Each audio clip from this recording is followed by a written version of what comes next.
Hello student, welcome to the e learning class.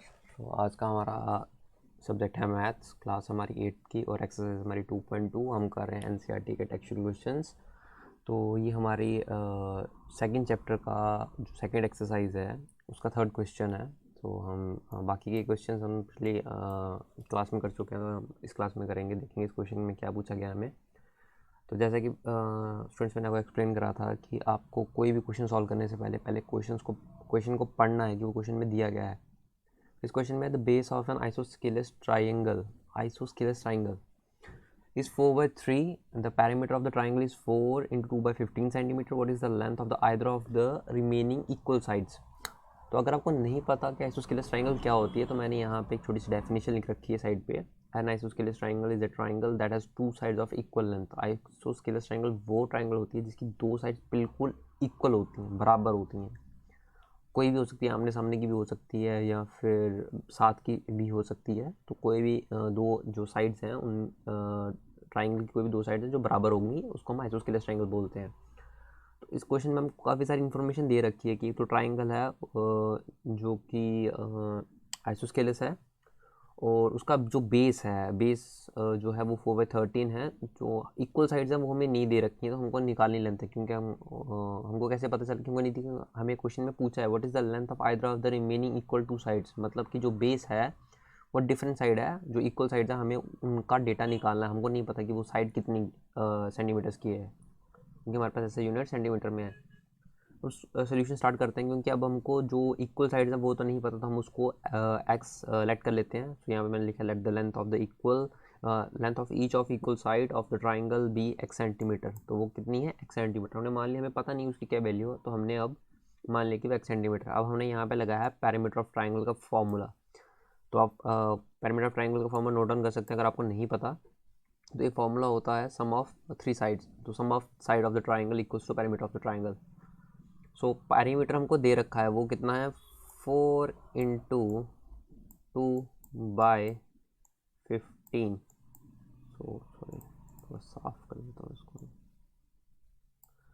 4 into 2 by 15 centimetre. तो ये हमें perimeter दे रखा है, तो हमको एक्चुअली में इसको सॉल्व करना पड़ेगा पहले। तो चलिए हम अगले क्वेश्चन पेज पे चलते हैं। तो अभी हमने सम ऑफ ऑल साइड्स, तो हमने दो साइड्स तो इक्वल थी, उसको हमने लेट कर लिया, this one and this one. तो जो बेस है वो हमको 4/3 दे रखा है, तो 4/3 ये आ गया। अब ये दोनों तो सेम है, तो ये दोनों आपस में ऐड हो जाएंगे, तो बन जाएगा हमारे पास 2x। तो बन जाएगा हमारे पास 2x। तो यहाँ पे हमारे पास ये बेस बन रहा है 4/3।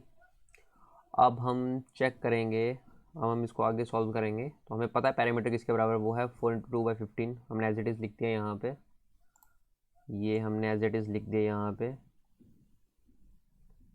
कि ये 4 into 2 by 15 ये हमारा पैरामीटर है। तो सबसे पहले हमको करना है इसको सॉल्व। तो इसको सॉल्व कैसे करते हैं हम, इसको सॉल्व करने का तरीका होता है पहले इसको इसके साथ मल्टीप्लाई करना है। तो 4 into 15 अगर आपको नहीं पता तो मैं बता दूं कि वो होता है 60 के बराबर 60। और ये जो ऊपर वाली टर्म होती है इसको उसमें ऐड करना होता है, वो की है 2, और हमारा बेस बचेगा कितना, 15।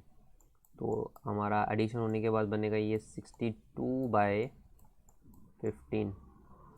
अगर आपको नहीं पता तो आपको जो डिनोमिनेटर है उसको इस साइड वाली जो टर्म होती है इसका मल्टीप्लाई करना है, और जो आंसर आएगा उसमें इस टर्म को प्लस करना होता है। तो यही मैंने यहाँ पे करा है, तो हमारा आया 62/15। तो ये मैंने यहाँ पे लिख रखा है। अब हमको क्या करना है कि हमें, मैंने आपको पिछली क्लास में बताया था कि अगर इक्वल टू के एक तरफ कोई चीज़ पॉजिटिव में वो दूसरी जगह हो जाती है नेगेटिव में। मैंने लिख रखा है transposing 4/3 from positive to negative, क्योंकि हम इक्वल टू के LHS से उठाकर उस वैल्यू को RHS में लेके जा रहे हैं। तो जब हम यहाँ पे लेके जाएंगे, अब हमें करना है सब्ट्रैक्शन। सब्ट्रैक्शन तब तक पॉसिबल नहीं है जब तक जो बेसिस हैं और जो डिनोमिनेटर्स हैं वो सेम नहीं हो जाते हैं। तो आप देख पा रहे हैं यहाँ पे बेस में 15 है और यहाँ पे 3 है। तो आइधर आप इसमें दो तरीके से कर सकते हैं, या तो आप क्रॉस मल्टीप्लाई कर लें, इसकी पहले इधर करें, इसकी इधर करें, एंड देन इन लास्ट में इन दोनों की करें। तो उसमें आपकी वैल्यू बहुत ज़्यादा बड़ी बन जाएगी। अगर आपको ये नहीं करना तो आप इसका एलसीएम ले सकते हैं। तो आपको एलसीएम किस का लेना है, डिनोमिनेटर्स का एलसीएम लेना है आपको 15, और 3 का लेना है आपको एलसीएम। तो एलसीएम लेना बड़ा इजी है। आप सबसे बेसिक टेबल से स्टार्ट कीजिए और देखिए उसमें दोनों वैल्यू होती है। अब देखिए अगर मैं दोनों के दोनों जो हैं वो ऑड नंबर्स हैं, अगर मैं 2 के टेबल से करता हूँ डिवाइड तो दोनों के दोनों में रिमाइंडर रहेगा, कंप्लीट डिवाइड नहीं होगी, तो इसलिए हम स्टार्ट करेंगे बेसिक 3 के टेबल से। तो 3 5 का 15 और 3 1 का 3। देन अब ये तो प्राइम नंबर है तो ये अपने टेबल में जाएगा 5 1। तो अब इन दोनों को करना हमको मल्टीप्लाई, 3 मल्टीप्लाई बाय 5, तो ये बनता है हमारे पास 15। तो ये तो मैंने एलसीएम लिख दिया 15। अब 15 को अब इसमें करना क्या होता है, इसके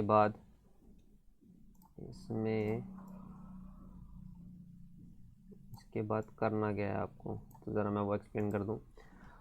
जब आपने एलसीएम ले लिया, आप एलसीएम को कॉमन लिखेंगे। अब आप जो डिनोमिनेटर है और जो आपके एलसीएम के बाद वैल्यू है, इस क्वेश्चन में तो हमारी सेम है, बट हो सकता है आप नेक्स्ट किसी क्वेश्चन में इस मेथड से करें तो वो दोनों डिफरेंट हो।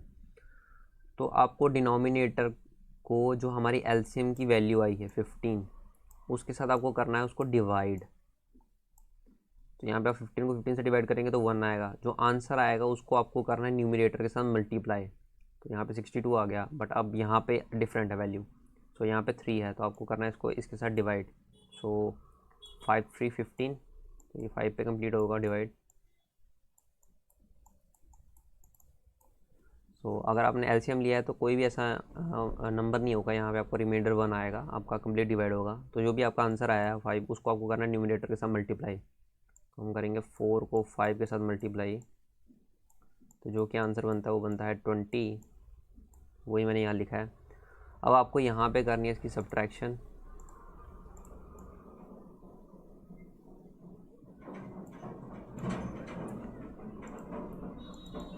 अब आपको यहाँ पे करनी है सब्ट्रैक्शन। तो सब्ट्रैक्शन अब आप करोगे 60, क्योंकि बेस तो सेम हो गया होगा। 62 में से आपको 20 सब्ट्रैक्ट करना था, आपके पास आंसर बन गया 42। तो यहाँ तक तो हमारा क्वेश्चन हो गया ख़त्म। अब हमको वैल्यू निकालनी है, आगे रिजॉल्व करना है।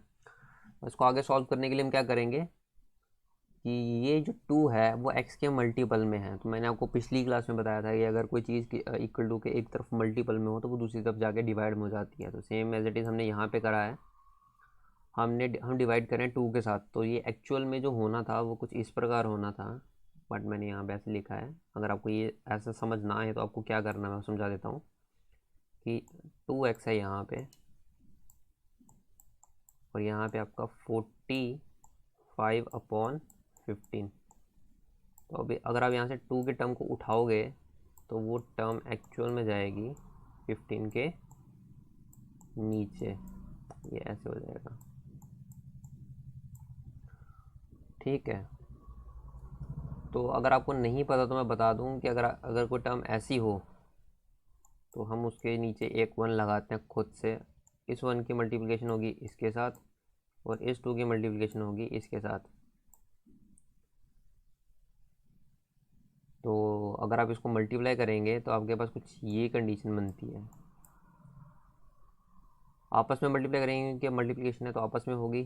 तो अगर आपको नहीं मल्टीप्लाई करना, आप सीधा इसको कट भी कर सकते हो। यहाँ से ये जाएगा सीधा 21 के साथ,